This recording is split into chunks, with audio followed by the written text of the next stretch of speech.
Hello விவாஸ் எல்லாம் நமஸ்காரம். இப்போ நான் காமிச்சிட்டு இருக்கிற இடம் வந்து பார்த்தீங்கன்னா NH 844 ஃப்ளைஓவர் வந்து இங்கே ஓடிட்டுருக்கு. இது இப்படியே போனால் அச்செட்டிப்பள்ளியில் வந்து இது வந்து இங்கே இறங்குது, அச்செட்டிப்பள்ளி.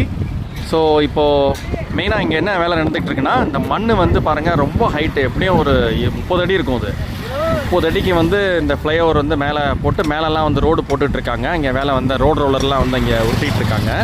இந்த மண் வந்து சரியாமல் இருக்கணும் இல்லையா? ஸோ மழை பெஞ்சதுன்னா அது அப்படியே கரைஞ்சி வந்துடாமல் இருக்கணும்.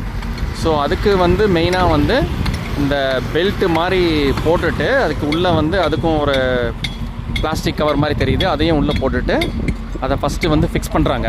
அந்த மாதிரி ஃபிக்ஸ் பண்ணிவிட்டு அங்கெல்லாம் வந்து பாருங்கள் மண், வெறும் மண் தான் இருக்குது. அது வந்து இன்னும் ஃபிக்ஸ் பண்ணல. இங்கே வந்து இந்த அப்படியே வந்து அந்த காங்கிரீட் ரெடி மிக்ஸும் வந்து போட்டு அப்படியே வந்து அந்த மண் கரையாமல் இருக்கிறதுக்காக இந்த மாதிரி போடுறாங்க.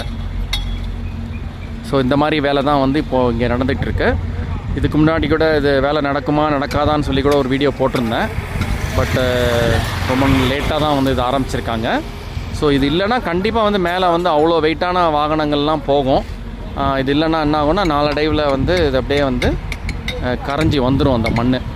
So this is the right thing to do. இது வந்து பண்ணுறாங்க ஃபார்ச்சுனேட்லி. உங்களுக்கு எதாவது கமெண்ட் எதாவது தோணுச்சுன்னா தயவுசெய்து போடுங்க. ஸோ இந்த மாதிரி வந்து வந்துகிட்ருக்கு. இப்படியே நேராக போனீங்கன்னா அது வந்து கிளமங்கலம் ரூட்டு. ஸோ இப்படியே நேராக போனீங்கன்னா பெங்களூருக்கும் போகலாம். So Achettipalli first drop point. So இந்த மாதிரி வேலை வந்து இங்கே நடந்துகிட்ருக்கு. ஓகே வியூவர்ஸ், தேங்க்ஸ் ஃபார் வாட்சிங். பாய்.